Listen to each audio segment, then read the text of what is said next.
Ladies and gentlemen, these people that hold our government to hostage, they are very happy when we are formless and leaderless.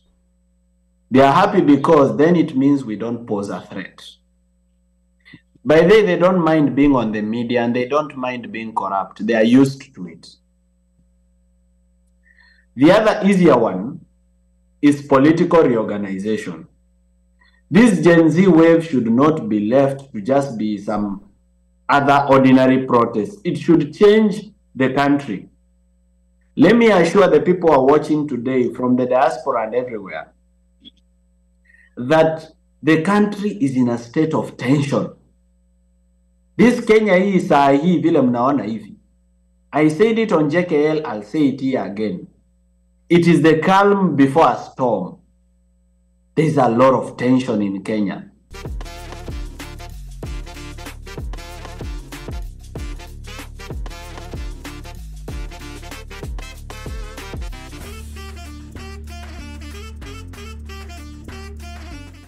Kwanza nilikuwa nataka tu kuambia Umosha juu odious dead si ati date tuna okay na odi wa Morara.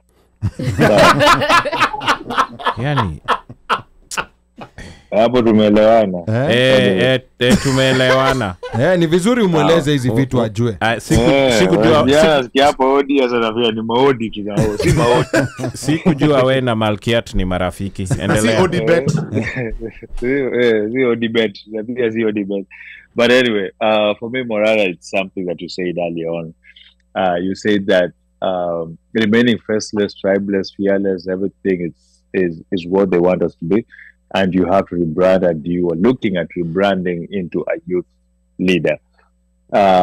This is something that I know that it's not an easy thing.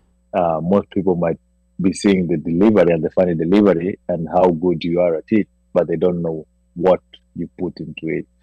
So just wanted you to share some of the troubles or the issues that you're facing and how you can be helped in being able not only to just turning into that youthful leader, but also understanding and making all the youths understand that we have a certain voice, a certain movement that we need to be following, or certain things you're supposed to do to achieve the change that we are looking for.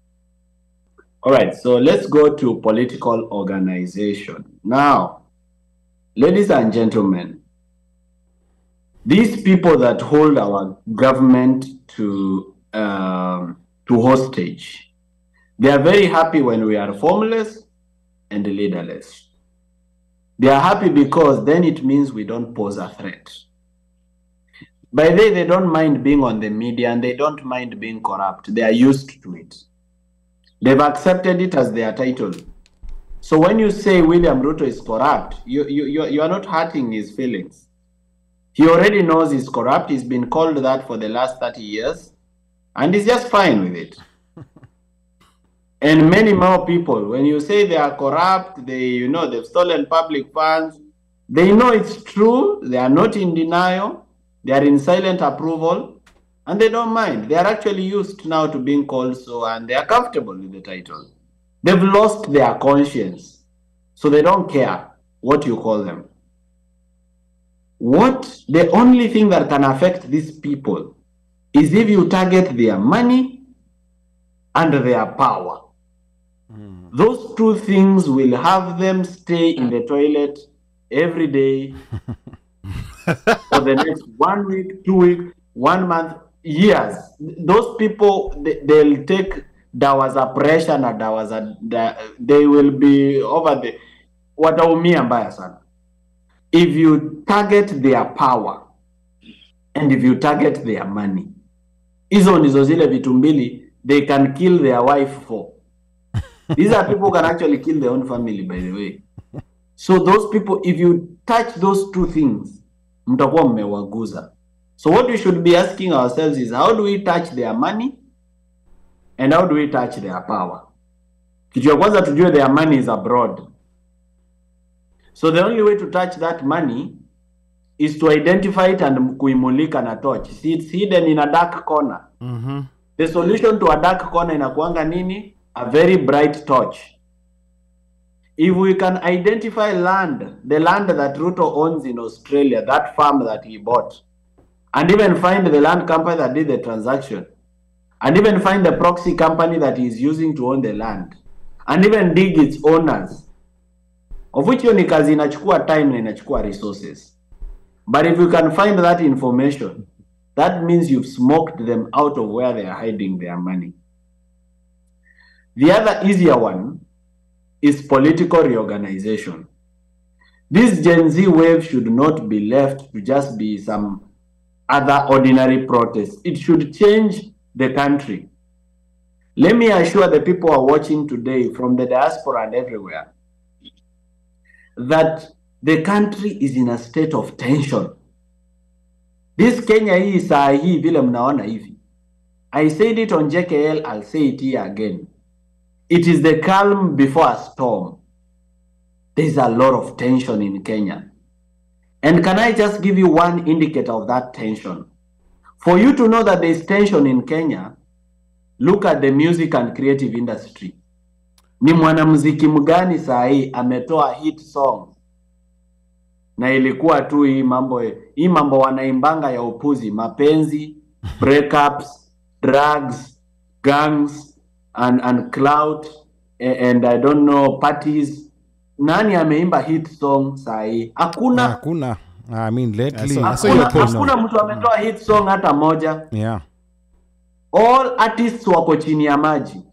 Why? Because whenever there is tension, there is no creativity.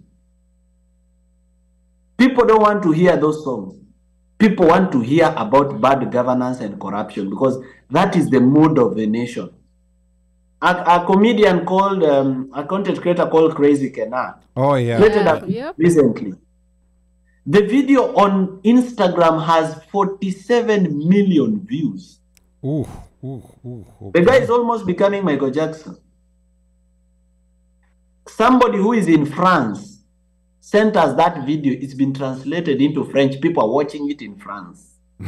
Damn. Yeah. Wow. Yeah. Because that's what Kenyans want to hear. Kenyans want to hear about bad governance and about corruption. And they are listening to the conversations. They are listening to OneMicShow. They are listening to Radio Jambo. They are listening to JKL. They are listening. They want to hear who is that who is going to provide a solution. Nani anaenda kusema venye how we will kill this beast. Because that is what is hurting Kenyans. I can tell you right now, if you hold an election in Kenya today, tribe will not be one of the things that you will be talking on the stage. Wow. People will not care about tribe. They'll want somebody who can perform. Therefore, we need to organize our civic unrest and morph it up into political action. Political action begins with political organization. And a political organization is not a limited company. It's not an NGO. It's a political party. And a political party should have the ideals of the Kenya that we want. And it should be by the people, for the people. For the people. So we need to start thinking very seriously about registering a people's political party, one that we own, one that is ours, that we are using as a vehicle to challenge this system.